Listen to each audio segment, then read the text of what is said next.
আসসালামু আলাইকুম সুপ্রিয় দর্শক বন্ধুরা, এসকে হাসান এগ্রো চ্যানেলের পক্ষ থেকে আমি হাসান মাহমুদ আপনাদের জানাই আন্তরিকভাবে শুভেচ্ছা এবং অভিনন্দন।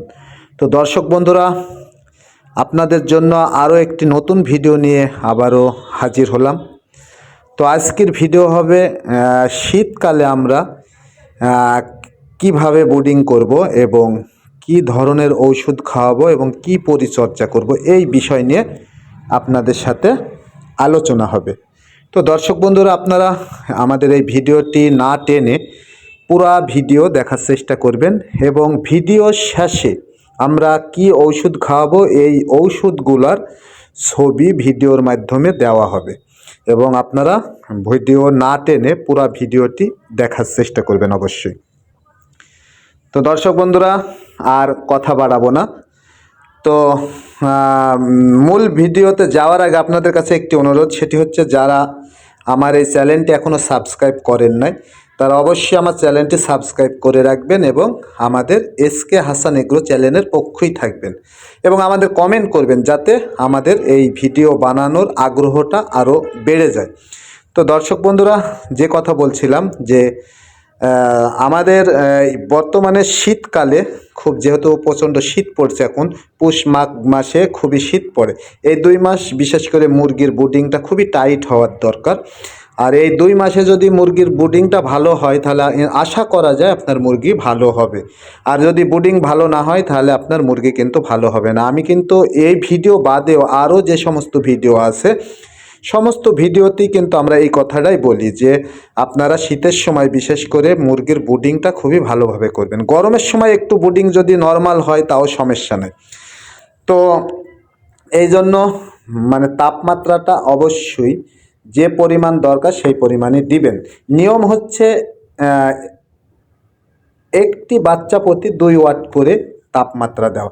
যদি আপনার 500 মুরগি হয় তাহলে অবশ্যই 1000 ওয়াটের তাপমাত্রা লাগবে। তো এমন হিসাব করে আপনারা দিবেন। তারপরেও যদি অনেক সময় মুরগির পরিস্থিতি দেখে আপনারা তাপমাত্রা নির্ণয় করতে পারেন। এই হচ্ছে আজকের তাপমাত্রার ব্রুডিংয়ের বিষয়। আর আপনারা অবশ্যই মাঝে মাঝে মুরগিগুলা জড়া করা যদি একটু বাদে তাহলে আপনারা এগুলো অবশ্যই আপনারা ছড়াইয়ে দিবেন। না হলে হয়তো মুরগি অনেক সময় এই শীতে কিন্তু মুরগি মারা যায় চাপা পড়ে, মুরগির উপরে মুরগি একসঙ্গে সব যখন জড়া করা বাদে এই সময় কিন্তু মুরগি তলে পড়ে মারা যায়। এই জন্য আপনারা অবশ্যই খেয়াল রেখে আপনারা মাঝে মাঝে কিছুক্ষণ পর পর মুরগিগুলো একটু লড়াইয়ে দিবেন। তো চলুন আমরা ব্রুডিংয়ে কি ঔষধ খাওয়াবো এই বিষয় নিয়ে আলোচনা করবো আজকে। তো সর্বপ্রথম আমরা যে ওষুধটি খাওয়াবো এটা হচ্ছে আপনারা যে কোনো কোম্পানির খাওয়াতে পারেন। এসি মক্স আছে, রেনা মক্স। আমি যেমনি আপনাদের রেনা মক্সের বিষয় বলি, এটা মক্সিলিন গ্রুপের ওষুধ। রেনা মক্স এটা আপনারা সারা বেলা খাওয়াবেন। 1 লিটার পানিতে 1 গ্রাম করে দিবেন। 1 গ্রাম করে 1 লিটার পানিতে সারা বেলা, এক কথা যখন পানি দিবেন তখনই এই ওষুধটা আপনারা ব্যবহার করবেন দর্শক বন্ধুরা। এবার আমরা দ্বিতীয় যে ওষুধটির নাম বলবো সেটি হচ্ছে আপনার নিউরেন 50। নিউরেন 50 এই ওষুধটা রেনেটা কোম্পানির, আপনারা অন্য কোম্পানিরও খাওয়াতে পারেন, সমস্যা নাই। আর প্রত্যেকটা ওষুধের ছবি আপনাদের ভিডিও লাস্টে দেওয়া আছে, আপনারা দেখে নেবেন। তো নিউরেন 50 এই ওষুধটাও আপনারা সারা বেলা দিবেন এসি মক্সের সাথে 1 লিটার পানিতে 1 গ্রাম করে। বুঝতে পেরেছেন অবশ্যই। 1 লিটার পানিতে 1 গ্রাম করে নিউরেন, এটাও সারা বেলা দিবেন। এই 2টা ওষুধ দিবেন আপনারা সারা বেলা, যখন পানি ফুরিয়ে যাবে তখনই আপনারা এই 2টা ওষুধ ব্যবহার করবেন। এবার আমরা 3 নাম্বার যে ওষুধটি বলবো সেটা আপনার রিবোথাই।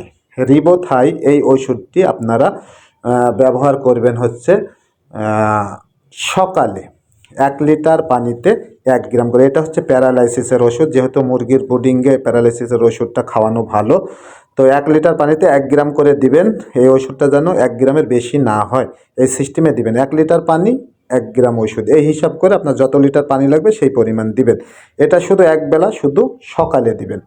তো দর্শক বন্ধুরা, এই হচ্ছে 3 নাম্বার ওষুধের বিষয় গেল। এবার আমরা চলে যাব 4 নাম্বার যে ওষুধটি। 4 নাম্বার ওষুধ হচ্ছে নো আইবিএস, এটা হলো শীতের সময় অবশ্যই খাওয়াবেন। এই ওষুধটি শীতের সময় বুডিংয়ে অবশ্যই দেবেন। বুডিং বাদেও আপনারা আরও 2বার দেওয়ার চেষ্টা করবেন, 10 দিনের পরে এবং 20 দিনের পরে। এই ওষুধটির কাজ হচ্ছে কিডনিতে এই সময় কিন্তু মুরগির অনেক পানি জমে, এই কারণে এই ওষুধটা দিতে হয় এবং বিভিন্ন ভাইরাসজনিত রোগ থেকে কিন্তু মুক্ত রাখে এই মুরগিকে। তো এটা হচ্ছে নো আইবিএস, এটা হলো 1 লিটার পানিতে 1 মিলি করে, এটা আপনারা রাত্রে দিবেন, শুধু এক বেলা, সারা রাত খাবে। 1 লিটার পানিতে 1 গ্রাম 1 মিলি করে নো আইবিএস, এ হচ্ছে শুধু রাত্রে দিবেন। এই হচ্ছে তাহলে 4 নম্বর ওষুধগুলো। আরেকটি ওষুধ আছে, সেটা হচ্ছে ভিটামিন। ভিটামিন এই ওষুধটা হচ্ছে আপনারা 2 বেলা দিবেন, রাত্রে এবং সকালে। দর্শক বন্ধুরা, ভিটামিন এই ওষুধটা খুবই অত্যন্ত শীতের জন্যে, শীতের বুডিংয়ে বিশেষ করে খুবই উপকারী ওষুধ। এটার কাজ হচ্ছে মুরগিকে সবসময় গরম করে রাখে, হিট করে রাখে এবং মুরগির মৃত্যুর হারটা কম থাকে। আপনারা অবশ্যই এই ওষুধটা আপনারা বুডিংয়ে খাওয়াবেন, দেখবেন আপনাদের মুরগি আশা করা যায় আল্লাহর রহমতে ভালো থাকবে। তো এটা খুবই একটি ভালো বুডিংয়ের ঔষধের তালিকা আপনাদের দিলাম। আপনারা শীতের সময় যতই শীত পড়ুক আপনারা এই ঔষধ দিয়ে বুডিং করবেন, দেখবেন আপনাদের মুরগি মৃত্যুর হারটা কম থাকবে এবং খুবই ভালো থাকবে। এই হচ্ছে আমাদের ঔষধের তালিকা।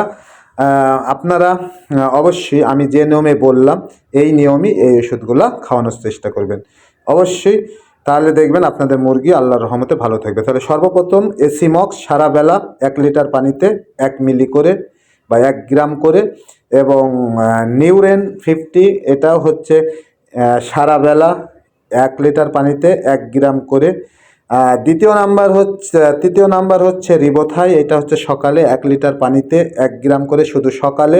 আরেকটি হচ্ছে নো আইবিএস, এটা দিবেন আপনারা রাত্রে 1 লিটার পানিতে 1 মিলি করে, এবং ভিটামিন এই ওষুধটা আপনারা দিবেন রাত 2 বেলা 1 লিটার পানিতে 1/2 মিলি করে। তো দর্শক বন্ধুরা দেখছেন রেনামক্স, এটা হচ্ছে রেনামক্স, এই ওষুধটা আপনারা দিবেন 1 লিটার পানিতে 1 গ্রাম করে সারা বেলা। এই ছবি দেখায় দিলাম, আপনারা এই ছবি দেখে অবশ্যই আপনারা ওষুধটা কেনার চেষ্টা করবেন। এটা খুবই একটি ভালো অ্যান্টিবায়োটিক, আপনার যে কোম্পানির হোক এই গ্রুপ দেখে আপনারা এই ওষুধটি কিনে খাওয়াবেন দর্শক বন্ধুরা। এবার আমরা চলে যাব নিউরেন, যে ওষুধটি বললো এটা হচ্ছে রেনেটা কোম্পানির নিউরেন 50, এটা হচ্ছে আপনারা সারা বেলা দিবেন 1 লিটার পানিতে 1 গ্রাম করে। অবশ্যই মনে রাখবেন 1 লিটার পানিতে 1 গ্রাম করে নিউরেন 50। এই ওষুধটাও খুবই একটি দুর্দান্ত ওষুধ শীতের বুডিংয়ের জন্য। আপনারা গরমেও ব্যবহার করতে পারেন এই ওষুধগুলো, দেখবেন যে মুরগির মৃত্যুর হার অনেকটাই কম থাকবে। শুধু ভিটামিন এই ওষুধটা আপনারা গরমের সময় না ব্যবহার করলেও চলে, তারপরে করলেও মুরগি ভালো থাকবে এবং মৃত্যুর হার কম থাকবে। তো এই হচ্ছে নিউরেন চলে গেল। এবার আমাদের সামনে আসছে রিবোথাই, এটা হচ্ছে প্যারালাইসিসের ওষুধ, এটাও 1 লিটার পানিতে 1 গ্রাম করে সকালে দিবেন, শুধু এক বেলা। এ হচ্ছে রিবোথাই। অবশ্যই আপনারা ওষুধের নামগুলো দেখে অবশ্যই ক্রয় করার চেষ্টা করবেন। রিবোথাই এটা হচ্ছে প্যারালাইসিসের ওষুধ, যেন মাত্রা বেশি না হয়, 1 লিটার পানিতে 1 গ্রামের বেশি যাতে না হয়, খেয়াল রাখবেন দর্শক বন্ধুরা। এরপরে রিবোথাইয়ের পর এটা দিবেন আপনারা শুধু সকালে। এবার আসছে আমাদের নতুন আরেকটি ওষুধ, সেটা হচ্ছে ভিটামিন এই ওষুধটি সরি ভাইয়া, এবার আসছে আমাদের নো আইবিএস। এই ওষুধটা আপনারা রাত্রে দিবেন 1 লিটার পানিতে 1 মিলি করে 1 বেলা। এ হচ্ছে নো আইবিএস, এটা আপনারা 1 বেলা দিবেন। এটাও খুবই শীতকালের জন্য খুব ভালো একটি ঔষধ এবং আপনাদের খুবই কাজে লাগবে আশা করা যায়। এবার আমরা চলে যাব ভিটামিন, যে ওষুধটা বললো এইটা আপনারা দিবেন 2 বেলা 1 লিটার পানিতে 1/2 মিলি করে। অবশ্যই এটা 1/2 মিলি দিবেন, 1 মিলি না, আমি আগে হয়তো 1 মিলির কথা বলেছি। এই ওষুধটা 1 লিটার পানিতে 1/2 মিলি করে দেবেন। এই হচ্ছে আজকের ভিডিও। তো আপনারা সকলেই ভালো থাকুন, সুস্থ থাকুন, এই শুভকামনা রেখে আমি হাসান মাহমুদ আপনাদের কাছ থেকে বিদায় নিচ্ছি। আপনারা ভালো থাকুন, সুস্থ